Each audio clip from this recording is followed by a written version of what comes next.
지금 제가 와 있는 곳은 전라남도 나주에 있는 운웅사지입니다. 저 아래쪽에 민가하고 경작지가 있고요. 거기서 조금 올라오면 작은 목조 기와 지붕이 하나 보이는데 저게 해탈문입니다. 일주문인 줄 알았는데 해탈문이고요.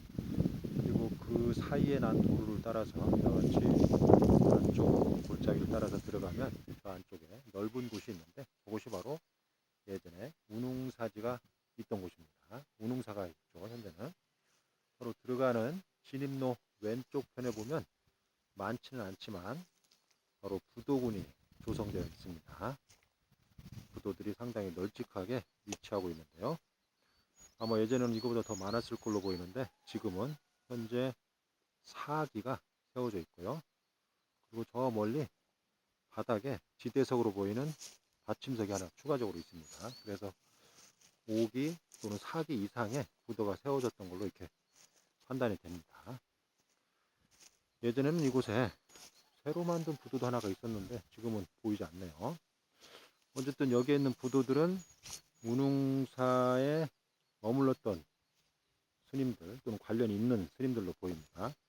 그리고 다 조선 후기에 건립된 걸로 보여서 운웅사가 조선 후기까지 업등이 이어졌음을 이 부도들이 증명을 해주고 있습니다.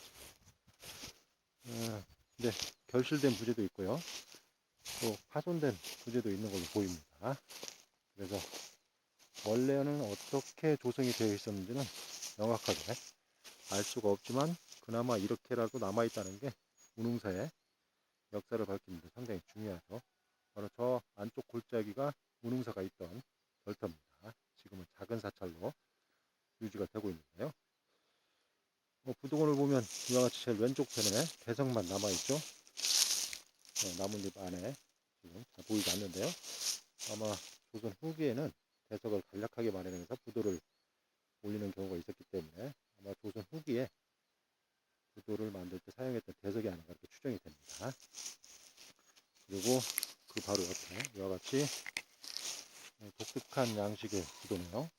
취석주법은 전반적으로 거칠지만 조선시대 양식으로 보입니다. 그리고 여기서 가까운 나주 불회사가 있는데 거기에 가면 고려 말기에 세워진 부도가 하나 있는데 그 부도와 유사한 양식을 보이고 있네요.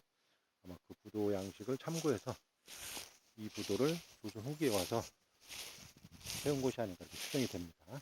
왜냐하면 조선 후기에는 이전에 있었던 부도들을 참고해서 세우는 경우가 많았습니다. 현재 이 뒷부분에 명문이 남아 있습니다.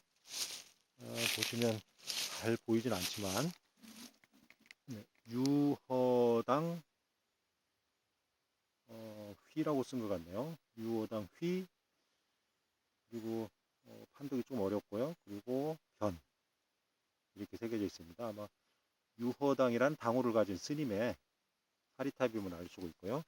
그 왼쪽 편에도 추가적으로 명문이 새겨졌던 걸로 보이는데 현재는 파손과 마모가 이루어져서 판독하기가 어렵네요. 여기에 보면 글자 획을 그었던 이런 흔적이 남아 있습니다. 그리고 부분에 글자가 있었음을 알 수 있는 그런 흔적들이 남아 있는데 애석하네요. 어쨌든 유허당 휘 판독하기 어렵고요. 의자 같기도 하고 그다음에 변 이렇게 새겨져 있습니다.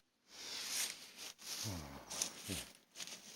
한번 찾아봐야 이분의 행적을 알 수가 있을 것 같습니다. 어쨌든 부도의 양식으로 봐서는 조선 후기 활동했던 그런 스님이 아닌가 생각이 됩니다.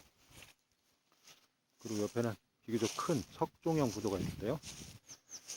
자연색에 가까운 한석형 대석을 삼았고요. 그 이후에 가운데가 블록한 석종을 올렸고 한돌로 마련한 보조 받침 보조를 함께 올렸습니다. 전형적인 조선 후기 부도 양식이죠. 이 부도는 앞면에 약간 평평하게 깎은 다음에 명문을 새겼는데요. 도암당이라고 새겼네요. 도암당 부도임을 알 수 있습니다. 조선 후기의 석종형 부도를 이와 같이 측면에서 보면 다소 앞면과 뒷면을 평평하게 깎은 다음에 명문을 새기는 경우가 많이 있죠. 앞면에는 일반적으로 그 부도의 주인공의 당호를 새기고요. 후면에 이제 건립 시기 같은 걸 새기는데 이 부도는 건립 시기를 새기지 않았습니다. 당호만 새겼네요. 어쨌든 도함당이라는 조선 후기 활동했던 스님의 사리탑으로 보입니다. 그리고 이 옆에는 규모는 작지만 비교적 깔끔하게 잘 만든, 그리고 조선 후기에 원구형 부도들이 많이 만들어지는데 전형적인 원구형 양식을 적용한 그런 부도입니다. 앞면에 명문을 새긴 것으로 보이는데 파손돼서 판독하기는 거의 불가능한 상태입니다. 글자 획들이 조금씩 확인이 되고 있습니다.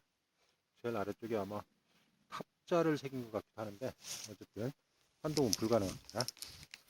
사각형 개석 위에 원구 형태로 길쭉한 탑신을 올리고 그 위에 팔짝지붕 형태의 옥개석을 올려서 마무리를 했는데, 팔짝지붕 형태의 옥개석이 아주 정연한, 그러니까 석재의 재질은 좋지 않지만 정연한 그런 치석수법을 보이고 있습니다. 마찬가지로 조선 후기에 건립된 부두임을 알 수 있습니다. 그리고 저 윗부분에 아마 운흥사지에서 제일 먼저 세워진 그런 부도이겠죠. 이와 같이 이분의 부도가 먼저 세워지니까 그 아래쪽에 다른 분의 부도를 추가적으로 이렇게 순서대로 세운 걸로 보입니다. 이분의 부도도 자연석을 받침으로 삼고 그 위에 연화문이 새겨진 팔각형 개석을 마련했고, 원구형 탑신과 팔짝지붕 형태의 옥개석을 올렸는데요. 독특하네요. 현재 상륜에 부재가 추가적으로 있었던 걸로 보이는데 결실된 걸로 보입니다. 이렇게 해서 상부가 평평하게 치석되어 있죠. 지붕 형태를 아주 독특하게 부드럽게 깎았다는 게 재밌네요. 호남 지역에는 아주 재밌는 부두들이 많이 있습니다. 그리고 팔각 개석도 이와 같이 연화문을 뾰족뾰족하게 돌출되도록 깎았습니다. 독특하죠. 어쨌든 조선 후기에 세워진 원구형 부도 양식인데 아주 비교적 뛰어난 그런 시석수법을 보이고 있습니다. 이 부도도 명문을 새겼을 걸로는 보이는데 현재 판독은 불가능한 상태입니다. 그리고 시간이 지나면서 여러 번 붕괴된 그런 부도가 아닌가 생각이 됩니다.